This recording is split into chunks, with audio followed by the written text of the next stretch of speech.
bite into a perfectly cooked burger. Every component, from the meat selection to the grilling technique and toppings, makes all the difference between a good burger and a great one. I'd like to show you 2 types of burgers you can make to deliver satisfying, crowd-pleasing results. Today I'll be joined by Matthew Eads, cookbook author, personal chef, and food blogger. He's a former U.S. Marine and a trusted leader in grilling and barbecue using simple ingredients and expert techniques. Matt will show us how he makes his classic diner-style burgers, and I'll show you how I make another coast-to-coast favorite, our Kalamazoo sliders. I'm Russ Falk, grillmaster and chief designer for Kalamazoo Outdoor Gourmet. I've been a grilling enthusiast for more than 40 years, and I'm here to help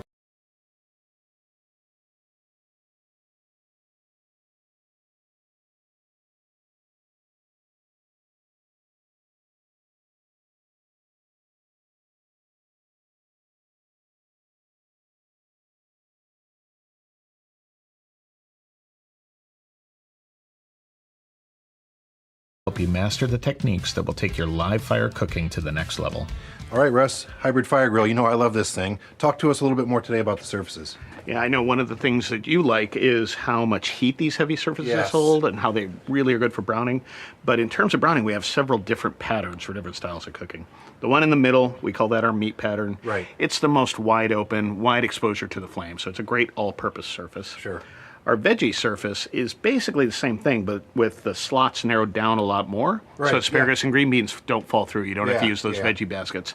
And then the tightest pattern of all is our fish surface, which was developed to support delicate whitefish fillets, but you can use it for all kinds of things. I like to do an all-over sear on filet mignon with it. You can do lightweight stir-fry, fajita veggies. It's going to hold some of the juices. Angry onions, things like that are great on there. I would imagine it's almost like a cast iron pan with it. A lot like that, but it's going to let some of the liquid go through, so you're not sautéing, you're still grilling. Yep. Interestingly, today we're going to do burgers on the veggie surface. Okay. I love doing burgers on the vegetable surface because it's got more contact area, so I get quicker browning, and I can keep those burgers nice and medium while getting that crust on the outside. Yes, And then you're going to show us how to do diner-style burgers on the plancha. I love to cook on the griddle. This thing gets super hot. Diner burgers only take about 4 minutes to start to finish. So Wonderful. Well, let's get this changed out to start.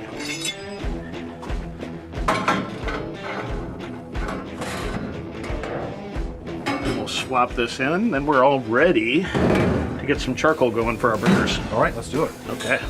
I like to do the Kalamazoo sliders for charcoal. I'm gonna get the hybrid fire grilling door loaded up here.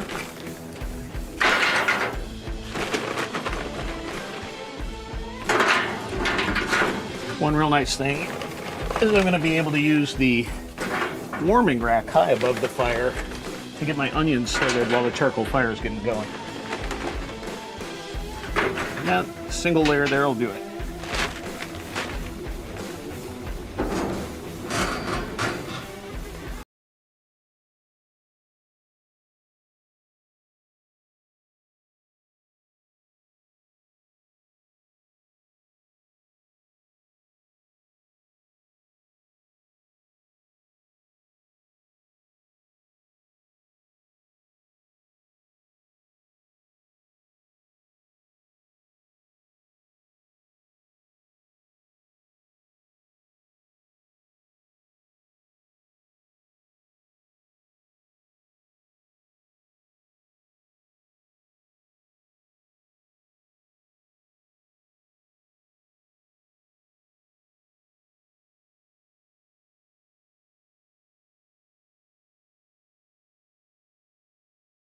Then I'll give it the gas.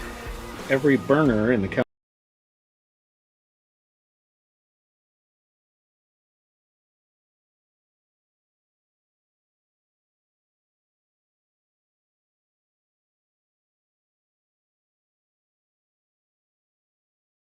Should be able to hear me now. Yeah, there it is. God damn it, both fucking goddamn apparatuses tonight. Really?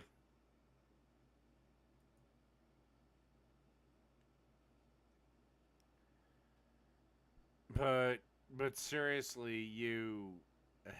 whatever. Kalamazoo is equipped with a safety device that cuts off the flow of gas if it doesn't sense heat.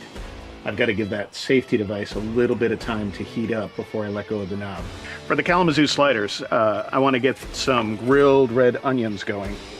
The charcoal fire is going to take about a half an hour to be ready. Okay. I'm going to slice these really thick because it's a fun trick later on. We're going to use these grilled onion slices as almost little swimming pools to hold our Cambozola, which melts into a buttery, amazing sauce. Yeah, while the pretty fire, thick. yeah, while the fire's getting going, we can get these cooking up top. All right. You're going to use the warming rack then to cook these? Yep, they'll be on the warming rack, so they're so high above the charcoal that they're, you know, not going to burn too bad. Okay. You're using lump fucking charcoal. Which is, again, the charcoal we use to forge steel. And we're going to end up discarding the outside, so I don't have to worry about peeling them or anything. You're just looking to soften them up then up there in that warming rack? Yeah, they're going to be completely softened and hopefully black on the edges. Okay. This is fine gray sea salt. I use it all the time. Either that or kosher salt. Let's get these over to the grill. We'll toss them on real quick. All right, let's do it. God forbid we had pepper, but whatever. I'm just going to put them up here and let them do their thing. You said about half hour or so to get this thing rolling? I think so. Okay. The other thing I want to get going is our pretzel rolls.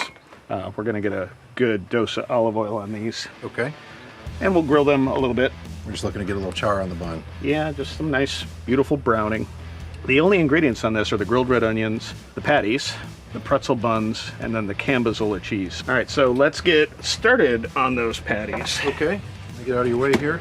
Sure. Now you make your patties a little bit oversized, right, from the buns? I do, especially for grilling over such high heat.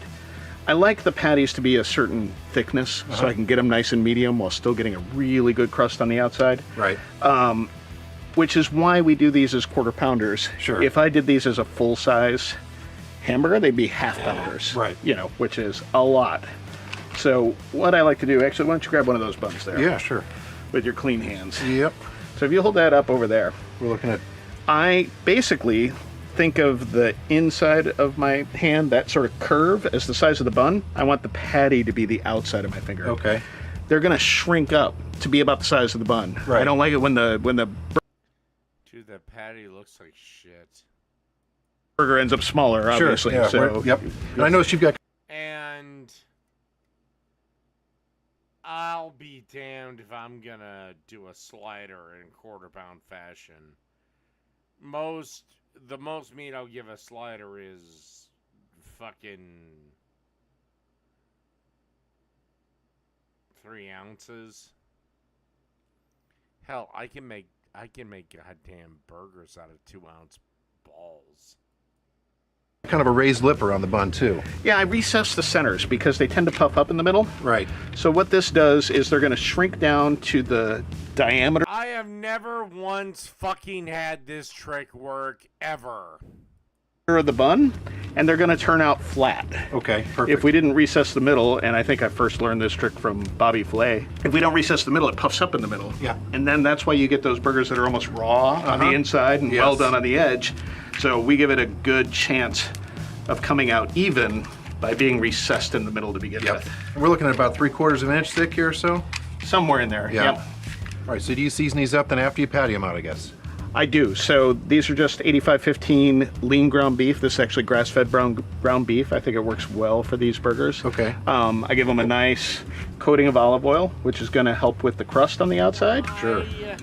The 85-15 is nice because it's got enough fat that they're going to be juicy and delicious, but they're not, you know, crazy fire bombs on the Sure, grill. not going to flare up on you over there. Right. Right. Okay. You're going back with the gray sea salt. More gray sea salt. And you can put a fair amount of seasoning on these because we're going to lose a lot of that on the grill as they cook. All right. All right. These patties look great. Yeah, let me wash my hands and we'll check on the onions. Okay. All right, our onions should be done. Oh, they smell Take good. that bowl. Yeah, nice and soft. A little bit of char. Yeah. So we gotta pull these out, pull these apart into separate rings. Right. That's what you make your swimming pool out of, right? Yeah, to hold the Okay. cheese on when it melts. Otherwise, there'd be no cheese left on the patty when we were done. Okay. You want the buns now, or? Yeah, let's see if we can toast those up real quick. Okay, sounds good. Thank you.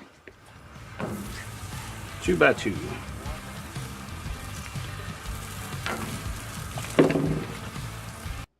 Why in the name of all holy God are you toasting your buns before you do your fucking patties?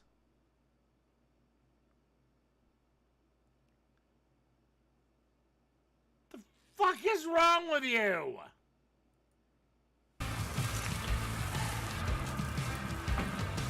Probably good. Okay.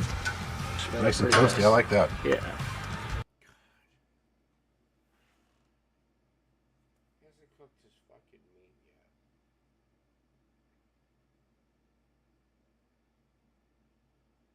Hasn't cooked his fucking meat yet. And he's sitting there. He's fucking sitting there. Toasting his goddamn buns. Okay. Okay, let me get these out of your way. Because I don't give a shit how my goddamn buns turn out. I only really care about, well, how did my meat turn out? Here we go.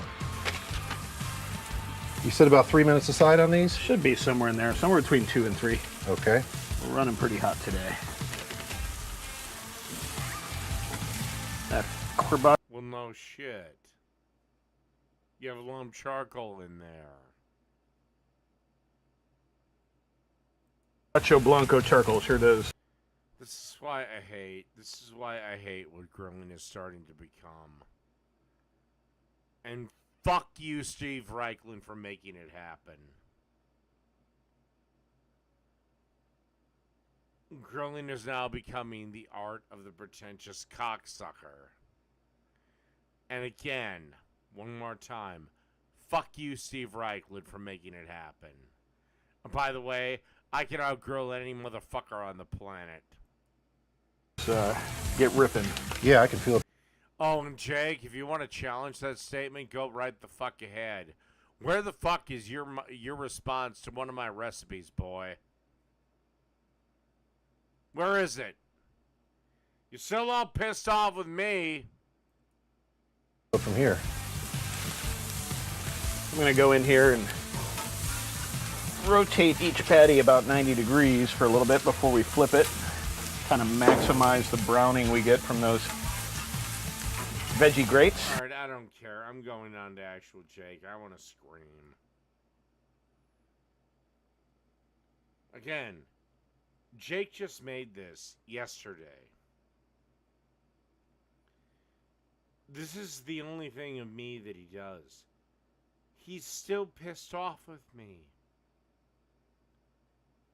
Why, Jake? Why? By the way, the exact same fryer. Why are you mad at me, bro? Well, before I get into that, I gotta pee. I'll be right back.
Alright, Jake, what's your fucking problem now? Chicken wings again? Bird, I'm not.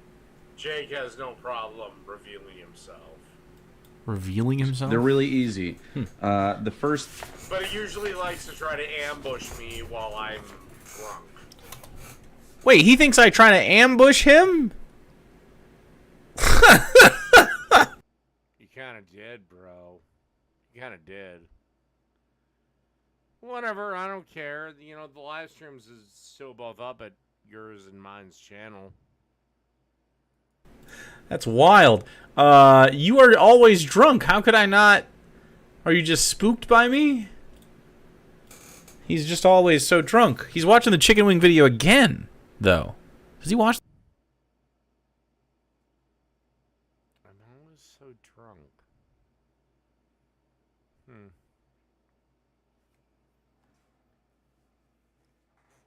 Says the guy who has produced one cooking video in the last month, and I've produced over 20.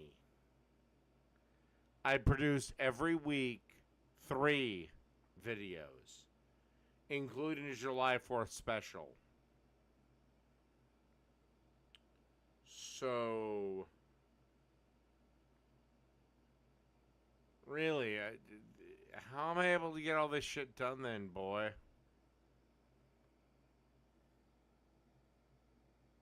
Do I have a deep fryer? Yes, I do.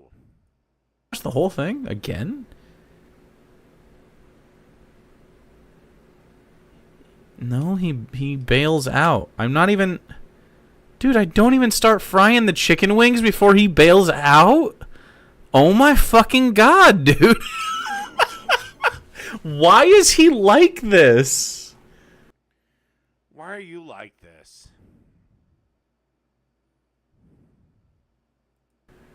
I don't understand it. I respond to your response to my cooking videos, and I don't go beyond that. Why do you feel the need to respond to my response? Him. So I just wonder if he has any balls at all. thing you have to do is have chicken wings. They're usually really cheap at the store. I got these for like $10. All of this for like... Actually, I hate to bring this up, Jake, but chicken wings ain't exactly the cheapest goddamn things at the grocery store anymore, buddy. I don't know what he's mad about. I got these for $9. Excuse me 1 second. I say I got them for $9. If you feel like that's expensive, don't buy them. Jake, buddy, pal, amigo.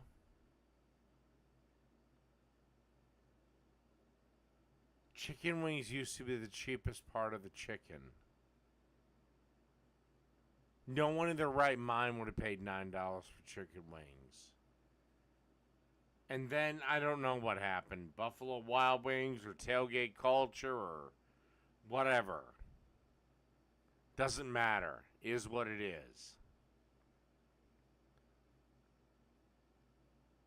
Yeah, $9 for chicken wings is way too much to pay.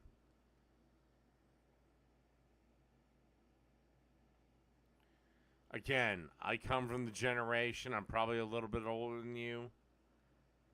Fucking chicken wings were free. The goddamn meat department would give them to you. Damn. But I feel like the price you pay per chicken wing at like B-dubs, like each of the, come on, man. I still have these in my freezer, like half of them. I'll have chicken. And also, $9 is about what you pay for chicken breast. A decent amount of chicken breast. So you're talking one of the lamest cuts of chicken versus one of the best. Chicken wings as much as I want for months. Sorry, minor spill. But chicken yes. wings are one of the most expensive things on the chicken. Why? I have no goddamn idea. $10. They are on sale. Now, as you can see, I've already broken a lot of them down. They come like this, you know, with the shoulder and the... Well, then actual Jake is more than welcome to come on my new show. Where, yeah, I won't be drinking. Well, yeah, I won't be drinking. Anytime he wants. Anytime. Anytime I want, or Wing. only when you're doing your show? Because I'm available right now. Here I am. I'm assuming he's sleeping, though. And usually you just have to break them down. That's like the labor that goes into this. And then I salted them. I salted these two. And you can see some of the moisture is, like, it's a little glistening and stuff. Jake, I'm right here, buddy. I actually like the view, though, because it's up. It's scuffed as fuck. Like, this is obviously, he put the capture over top of just like a PNG of the theater. But, like, I appreciate that my content is up here and you would be able to see me, you know? We're going to pat these dry. This is Jake not knowing how to deal with the fact that I'm actually better than him. And then we're going to use our deep fryer to confit the wings a little bit. Some confit chicken wings! I do. Anytime you want, Jake. It just has to be when I'm not sober. You don't confit chicken wing.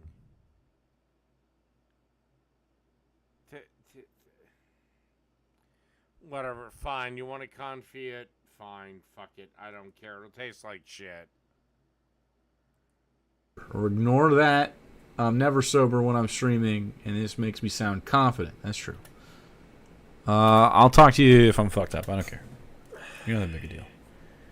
It's not a fucking duck breast! Why It's did- one, a much smaller piece of meat, but two, it's a completely different fucking animal! I don't know why he thinks that you can only confit ducks. Because duck conf... Because, while I think you could probably confit a chicken breast, wings are a very tiny piece of meat. That's why you can't confit them. And also, why do only ducks get confit? Answer me that, asshole! You got the restaurant background! Confit is a thing. He doesn't know what that is, of course. Is this the original video? Yeah, yes, No, he... Yes, I do. It is literally you cooking a meat in fat of usually the original meat.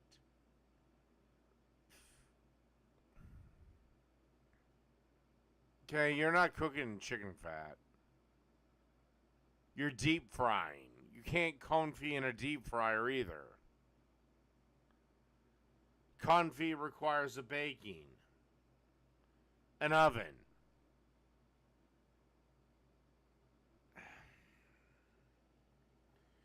Whatever. You know what? There's a reason I know you'll never fucking do one of my recipes, and it's because you're a cowardly piece of shit. You know you can't beat me. This is the second time he's watched this fucking video. I don't know why he's doing this again, but apparently you guys wanted me to watch it.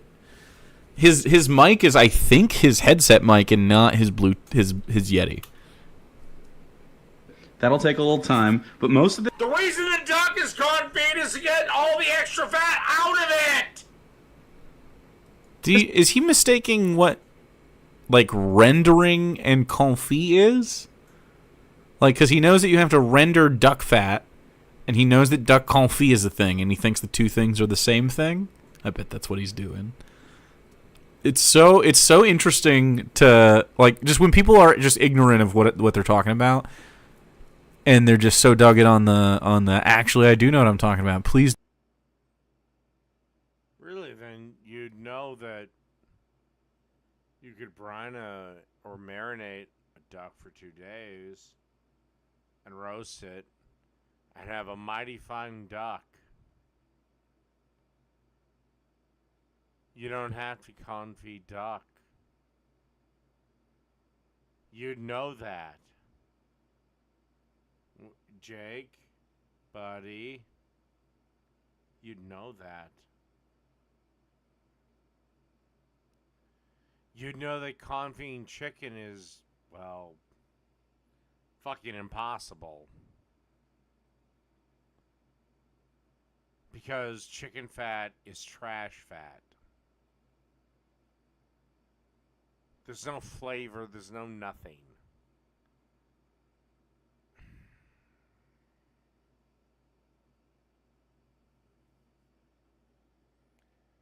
Alright, let's go on. Please do not learn the reality that I'm just full of shit. Like, they break their brains to try to make this work for them. He's mistaking a lot, and Laser Burn gets some goalpost moves here in a bit. Oh, This boy. is idle, just chilling with you guys time. So, Wait, he might have been too drunk the first go. He deadass might not remember doing this shit. He might not. this is how you. Well, maybe one Wednesday I'll... Tell you what, if he wants to set something up with me, then fine. Okay. I'll do it. You want to do, not next Wednesday, the Wednesday after this next one? So, I don't know, whatever day that is. I would like to point out he has not bothered to reach out to me in any way. And I'm not a hard man to find.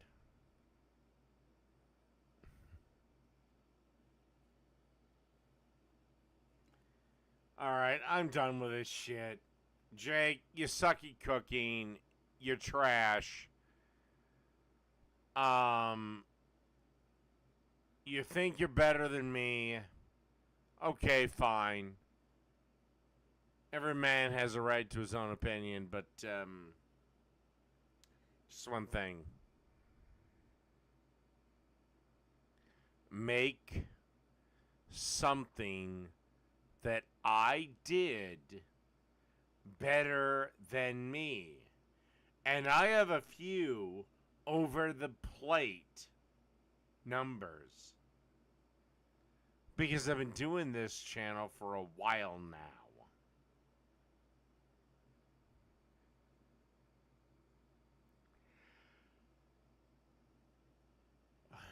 Alright, let's get into this. Let's look at this guy. Wendy's Baconator at home. Idiot-proof cooking. Welcome back to Idiot Proof Cooking. I felt like making myself a burger today, but I wanted to challenge myself, so I'm going to try and recreate Wendy's Baconator here at the house. I figure if I can make it, you can certainly make it, so follow along and I'll show you how to do it. Now, what I'm going to also do is show you how to make your own hamburger. Shit about the intro. So the bun recipe I'm using is courtesy of King Arthur flour. Oh, God, I don't care about the buns. Whatever, fine. Burger. And speaking of the burger, now that your meat cubes have been frozen for about 15 to 20 minutes, get your meat grinder out and grind these cubes into a nice ground beef. Now what I'm going to do is I'm going to do one round through a coarse grind, then I'm going to take all of the ground beef, put it on the fine grind attachment on your meat grinder, and run it through one more time. Through experimentation, I find the meat binds better to itself when you grind it a second time through the fine grind. If you do it through a coarse grind, it will work, but I just find that it sticks together better when you do a fine grind. But like, look at how red and gorgeous that meat looks. That's what you get when you use your own fresh meat and grind it yourself rather than just buying store-bought ground beef. And you can also have medium burgers. Let's make the patties. The Baconator comes with 2 square patties. I don't know the size that they use, but I'm going to be doing 4-ounce burgers because that's what I prefer. Now, I'm measuring them out with the kitchen scale, putting them down on a piece of parchment paper, and then I'm going to carefully shape them into a square patty because, after all, Wendy's uses square patties. And I figure you might as well be authentic to it. So I'm shaping them both into square patties, and then we're going to cook. Already, this guy is going well beyond me. I'm sorry, I'm not doing burgers in a square. Burgers are in a circle. Fuck off. Cook these on my cast iron skillet in the kitchen. Just look at the color on that though, and the squareness. It looks so cool already. Okay, into the kitchen we go. I've got my cast iron skillet all nice and warm, so I'm going to lay down some oil on top of it, spread it out, and then I'm going to slam down both patties on top of the oil. As you can see, carefully like that. Now what I'm going to do is also sprinkle a little bit of kosher salt and pepper on there. Now I've taken a page out of Sam the Cooking Guy's playbook and I've mixed a bunch of kosher salt and ground black pepper together just so for ease of use that it's always right there. So thank you Sam the Cooking Guy for that idea. It really is brilliant. Up next, we're going to toast the buns for a little bit of color. I made a burger in a previous episode and I took some heat for forgetting to toast my buns. Throw a little bit of butter on there, then throw it on the skillet as well. You just want to toast these a little bit, a couple of minutes just to get some color. Give your patties a flip when they're mostly cooked through on the one side, and then start laying your cheese on top. Once you flip it, you're always supposed to throw the cheese on once you flip it. So I'm using 2 slices of American cheese on both patties. Now, as you can see, my buns are nice and toasted, just for that little color and a little bit of crispiness. So cook your patties for a couple of minutes until the cheese melts. Get your scraper, pull them off, and let's get ready to assemble this burger. Up first is the bun. Like I said, toasted for a little bit of color and a little bit of crunch. It's going to be delicious. First square patty down, and then 3 strips of bacon. Now I cooked this separately. I didn't film it. I didn't figure you needed me to show you how to cook bacon. You can cook it however you want. It's bacon after all. Like, I think you know how to cook bacon at this point in time. So 3 strips, then another patty with cheese, and then an addition. I hate to say this bacon looks underdone. 3 strips of bacon for a total of 6 strips total. My God, here we go. Then the very few condiments that are on this burger. A little bit of mayonnaise and a little bit of ketchup. Now I'm using Japanese mayo. I've said in previous videos I love Japanese mayo. And like I said, a little bit of ketchup. Put your bun on top and there you go. You have yourself a Baconator. Let's give this thing a little close up. Do a little pirouette. Give you a little side by side of each side of it because this thing is just absolutely gorgeous. Look at this thing. Dude, your bacon looks raw, my brother. This looks way better than the ones you buy at Wendy's. It's just absolutely gorgeous looking. Let's try this out. I gotta have a taste test of this. I don't think I can eat it all, so I'm gonna cut it in half and try half of it. Okay, let's try this out here. I can't. It's just, that's a lot of bacon, cheese, and beef. But holy crap, is it good. Okay. This is somebody following instructions from Babish Burger from the menu. Okay. Now, I've never seen Babish really give a bad take, but okay. Like it. Medium. American cheese. American cheese is the best cheese for a cheeseburger because it melts without splitting. How much will that set me back? $9.95. That come with fries? Niels? Yes, chef. Is the fryer still on? Yes, chef. Crinkle cut for Julian. Food is an interesting thing as some people sees it just as a necessity to survive, while others, like those in the movie, sees it as a type of artistic creation that reaches the level of spirituality. I firmly believe that after watching my videos, both of those type of people will be devastated. So let's make a burger today. Let's start by making our own big, beautiful potato buns. Into the bowl of a stand mixer goes 415 grams of bread flour. So the big, beautiful potato is gonna start with the bun. In my stand mixer goes 208 grams of bread flour, 75 grams of potato flour, and 37 grams of all-purpose flour. As I said it before, it's called all-purpose for a reason. Tablespoon each instant yeast and kosher salt. Half of a tablespoon is just 1.5 of a teaspoon, so that of salt and instant yeast. Tiny whisk together before adding 170 grams of water. Lick my fork it together before adding 85 grams of water, 110 grams of whole milk, 55 grams of whole milk, and 2 eggs at room temperature. and 1 egg, fridge temperature. Hook it up, shut it down, and commence to kneading until things just come together into a shaggy ball. Fork it up, shut it down until everything comes together like a shaggy ball. Then, to give our buns a luxuriant brioche-like texture, we're going to start adding 50 grams of unsalted room temperature butter, one tiny cube at a time. I've handmade brioche dough many times on this channel, and I have to say, folding the butter is the most annoying part. But here's what I learned. An easy way to fold in the butter is place a cube in the center of the dough, and then just fold it and rub it in. Making sure that each cube has disappeared completely into the dough before adding the next. Keep working it until it easily passes the window pane test. Once you can barely see the butter, you fold in the second one. And you want to create some movement to trick the dough into thinking that it's dealing with a stand mixer. And just keep folding and rubbing it till all the butter is incorporated. This is going to take a long time, so I'm just going to go rub it on the couch. It's not too late to add a little bit more potato flour. It is, after all, easier to add dry late in the game than it is to add wet. I wish we could just have the right ingredients so we don't need to play any games, regardless of being wet or dry. Place in a generously oiled bowl and cover with plastic wrap to bulk ferment at room temperature for about an hour and a half. Before I auction off my dough as the dinosaur turd, we're gonna shape it into a ball and cover it, rest for an hour and a half. Unless you suddenly remember that you have a dough proofer, and since we're pretending that we're working in a restaurant, we can use that. Since I'm pretending I live in a dough proofer, I can just use that. So now I'm gonna retrieve it from the bowl, weigh it, and divide it into 5 equal pieces. After about 2 hours, the dough doubled in size. Since we're doing half of his recipe, we're gonna divide it into 4 parts. Once divided, we're gonna roll them into tight, taut little balls. Well, first folding the sides completely. Alright, I'm done with this. I'm going to sleep with this jackass's narration. How did you have 252,000 subscribers? How? Alright. I'm going to risk appeasing or pissing off the YouTube gods. Uncle Roger. Sauce look disgusting. Our secret sauce. This sauce so secret. He told the whole internet how to make it.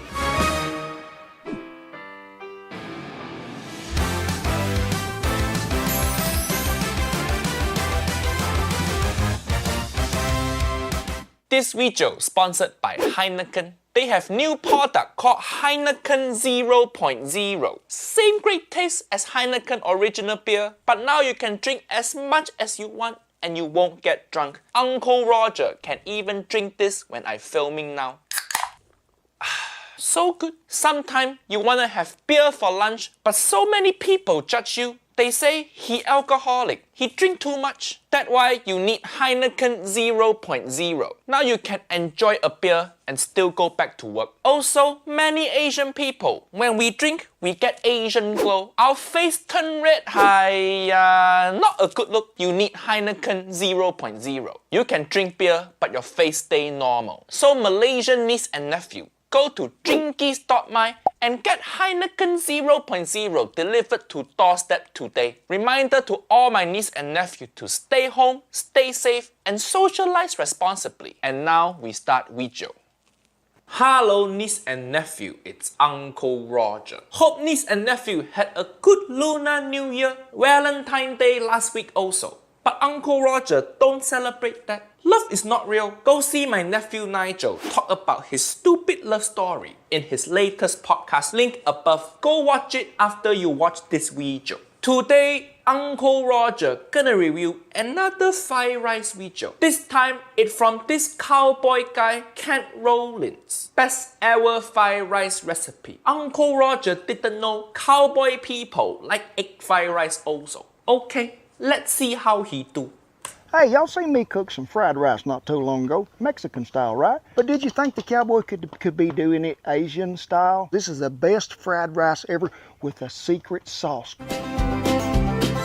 Okay, this intro make it look like how to survive in wilderness. Just cook shit in ground. We're gonna take a big trip today. It's where the West is gonna meet the East, and we're gonna fuse it together right here on Old Bertha, so you better... What he call his stove? What he call his stove? Right here on Old Bertha. Old Bertha! Well, I don't know. You know, I could always go on Twitch and we could just watch a movie. White people love naming their kitchen utensil. Maybe Uncle Roger should name my stove Auntie Helen. Because I want to see it on fire. I'm gonna shock some of you folks right now. Guess what my favorite food is? You there in the back, what do you say? No, not cauliflower. No, not broccoli, it is sushi. His favorite food is sushi. Uncle Roger respect this cowboy, but where he get his sushi? Sushi don't come from ranch. I do be loving me some sushi. Shan turned me on to it a long time ago because I'd had some, but I'd had it at a truck stop. And Truck stop? Hiya. So that where he get his sushi. Cowboy can truck stop for petrol and prostitute only, not for sushi. Sorry, children. she said that was not the spot to get it. So she got me to like sushi, and then she got me to trying some of this rice that goes with it. Whew, folks, I confound her up in there like a dead carp laying in the sunshine for a week. I mean, it was hurting. Uncle Roger didn't understand what he just said. I confound her up in there like a dead carp laying in. Guys, there's not a lot for me to comment on. This is the cooking video segment. There's not a lot I can comment on. In the sunshine for a week. It's English. Have a fucking beer. Relax. It's your second language also, cowboy can hire. If people understand Uncle Roger English better than they understand your English, you fucked up. So we're going to sort of... But I do have a few videos where I'm gonna probably get animated on. But guys, just fucking have a beer and chill. Put it together here at the wagon. Sure, it's not traditional. So the first thing we're going to do is put this sauce together. And let me tell you folks, there is so many ingredients in here that it's got its own zip code. So let me... For egg fried rice, the only sauce you need is soy sauce. I don't know why this cowboy guy is so focused on this sauce. What is most important in fried rice is the wok hei, is the ingredient. No need fancy sauce. But okay, Uncle Roger give this a chance because he said this is not traditional recipe. He'd be taking this out and just reading it. Is my fucking mic fine now? That do it?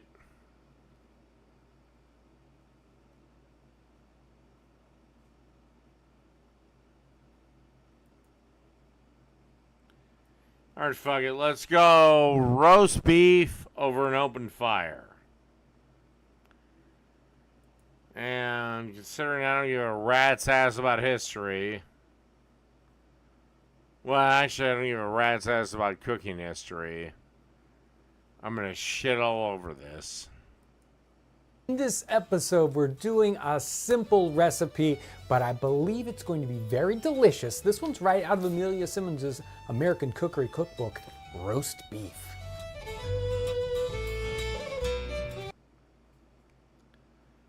Yeah, I have a copy of that book. I printed it out, and it's dog shit. So technically, this is the first recipe in this recipe book. Everything else is before it is instructional about how to choose foods.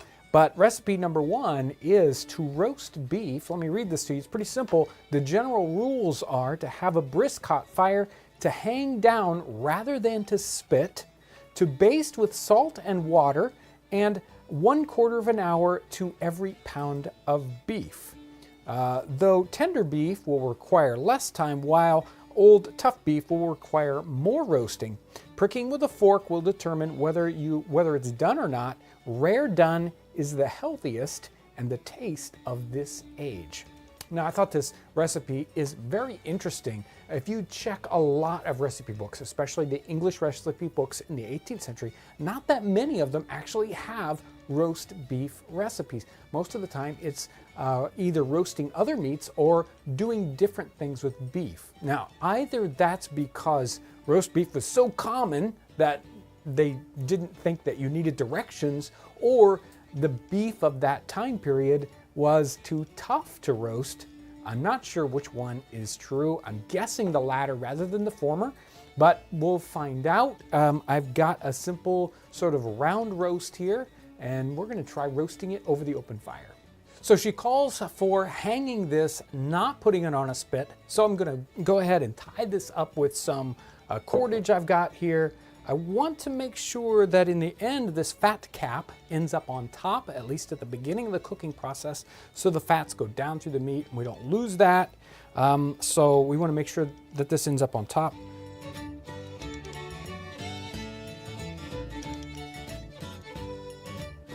Okay, so that looks like that's going to hang really well like that. So let me get this knot kind of tied off. As long as our cord doesn't burn through, we'll be doing great. Let's go ahead and rig this up by the fire. Okay, you can see I've already set up the hearth kind of special with this. I thought I would try to decrease the cooking time a little bit by bringing in the reflector oven. Now this reflector oven is made to work with a spit, but I'm going to experiment, see if I can get it to work with the hanging piece of meat here. I've tilted it up with a couple of fire bricks up in front, kind of tilt it up a little bit, and so I can hang the meat down in front and still catch the drippings, but it reflects this heat, so we don't lose all that backside heat. And I'll probably have to experiment with the fire a little bit here. Damn it.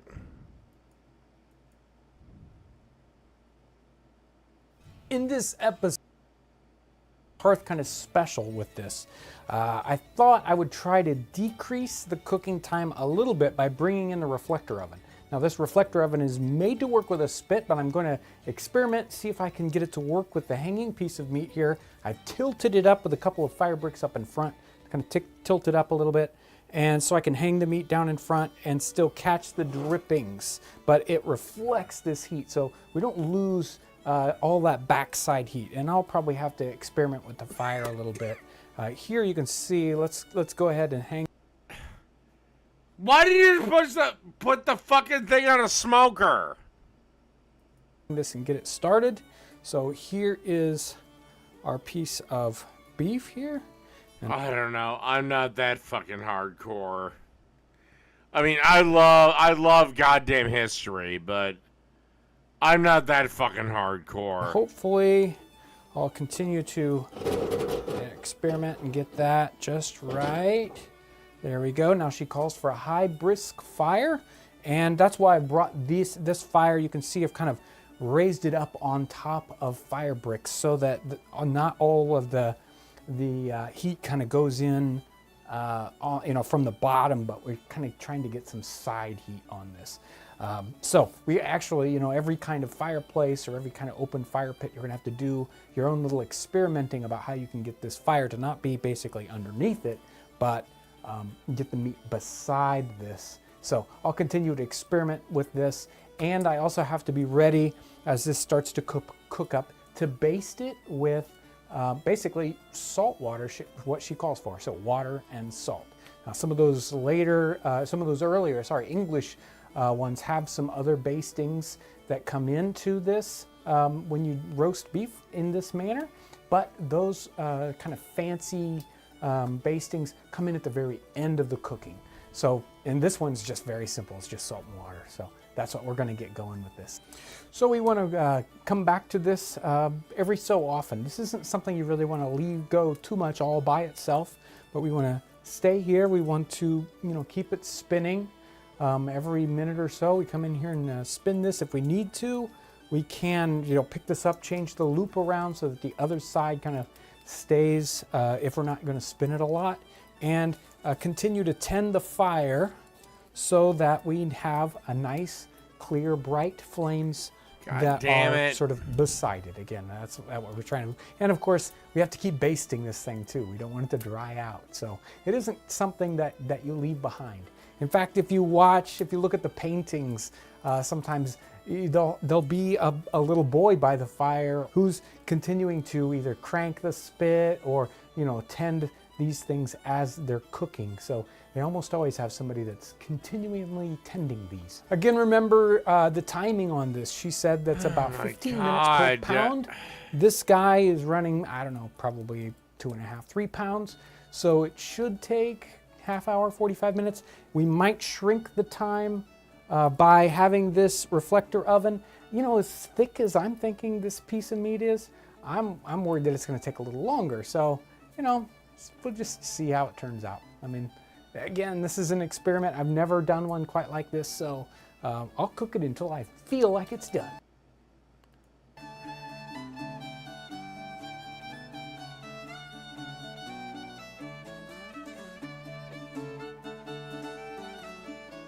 Okay, well, let's see how this has done. I have been, looks like about an hour and a half cooking this. It's taken a lot longer. Actually, I think I was too far away from the fire at the beginning, so it took a lot longer. Although if you read some of the other directions, like Hannah Glass, she says to start out farther away from the fire, then when it starts to look done, you bring it closer and speed up the cooking, which is exactly what I ended up doing, maybe by accident, but that's what I ended up doing. Amelia Simmons says to try this out by putting a fork into the flesh and seeing what kind of fluids come out. She doesn't, go into a whole lot of detail, but, when I press the fork deep into the center of this, I'm getting mostly clear fluid. So I think we're doing pretty good. Still might be a little, probably pretty rare in the middle, but of course, Amelia Simmons says that's the healthiest and the taste of the age. So I think I'm going to go ahead and slice a piece off of this, see how it turns out.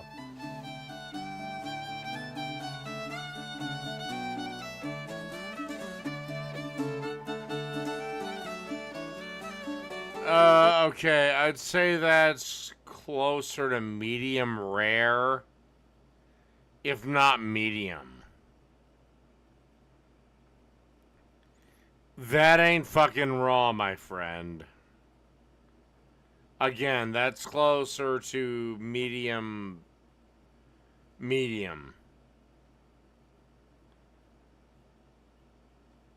Yeah. Mid-rare at best.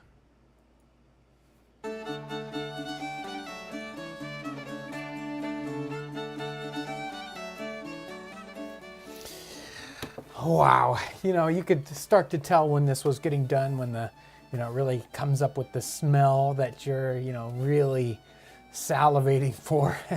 And this really turned out well. It looks so wonderful. It smells great. I cut into it and it's still, a little rare in the middle, but nice and cooked. It's still a little pink.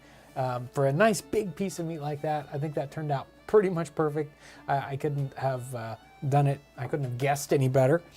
So it's time to try this out. And I went ahead and put a little mushroom ketchup on it just because, that's the thing for these kinds of things, mushroom ketchup. Although I probably didn't need to. This was going to be so good without. Butcher Swan is usually a little fire resistant just because of how tight the fibers are worn together. Assuming it's not over a goddamn direct flame.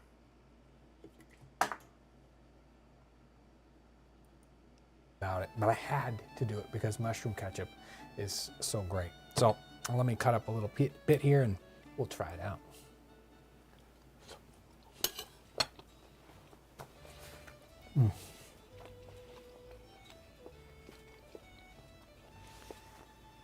Yeah, the fact that this guy says this was close to rare, no.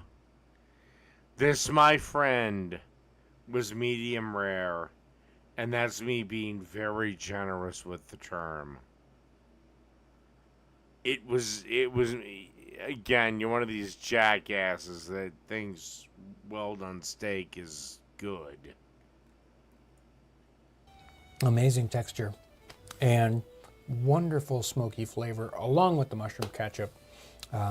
Just excellent. Just like you really. All right. Look, we've had our fun, but now it's time for me to go, and I will see everyone tomorrow night. Or maybe not on this channel. I don't fucking know. But I'll see everyone later. Good night, everybody.